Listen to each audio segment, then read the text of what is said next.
So welcome to the Rstudio development environment for R. The default format of Rstudio comprises of 4 separate windows. The first window is the console, where the hard work gets done of executing code.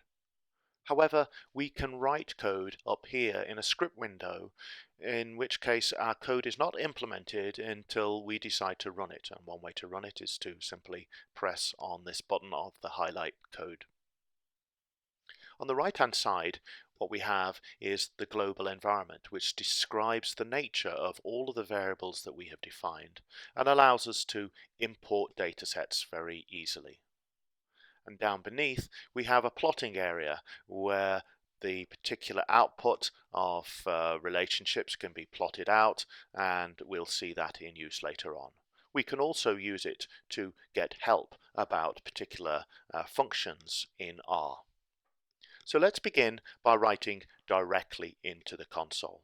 I'm going to define a as a variable, let's say 3. When I set a equals 3, the first thing you will notice is that the variable a appears in the global environment, and it's given the value of 3.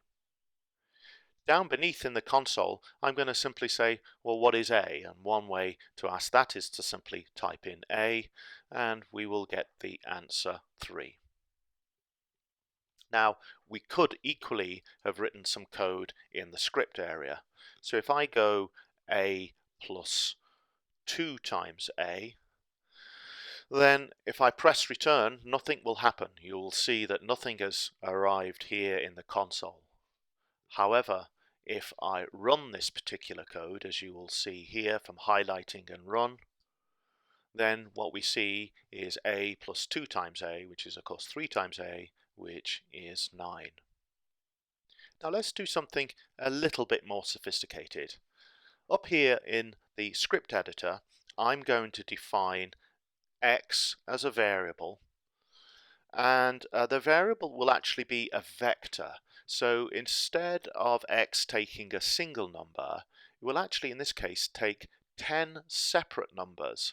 This is a range of numbers all with the same quality, in which case they're called vectors. So when I run this little bit of code here, what we will see is that over here x is defined here as the integer going from 1 to 10, and down below we have it implemented there. We can of course ask what x is, and I will do that here. Run that code and you will see down here you get x equals 1 to 10. Now let's have a look at defining another variable. Let's define y, say, as 21 to 30. We can of course implement that code here and define y as 21 to 30. Now we can do something a little bit more interesting.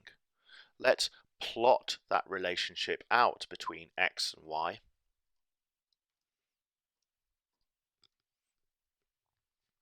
Here we can run this code, and hey presto, in the graphics area here we see the relationship between y and x.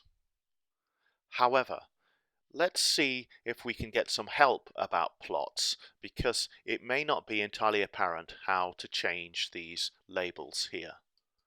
So we can simply go up here and ask for information about plotting. And here what we can see is that plots have a variety of arguments. Here we can change the lines, the main. We want to change the X label and the Y label. So let's say we now move back to our script here, and we add the argument here to our plot. xlab equals, let's say, height. And then let's add the ylab for the Y label.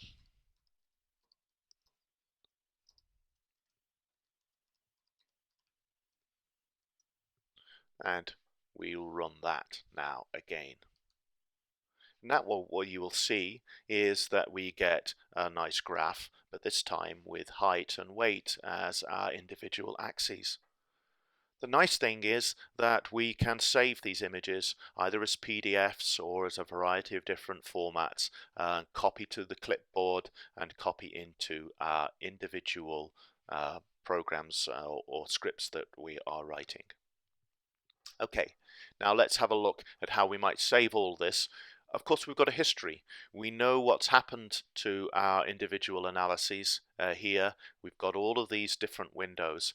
We can save them all by simply hitting this program here, and we want to save that all in my project, which is my great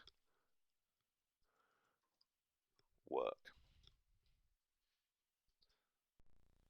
Thank you for listening to this R-Labs tutorial video. If you found this useful, you might be interested in our free online Moodle course, or check out and subscribe to our YouTube channel.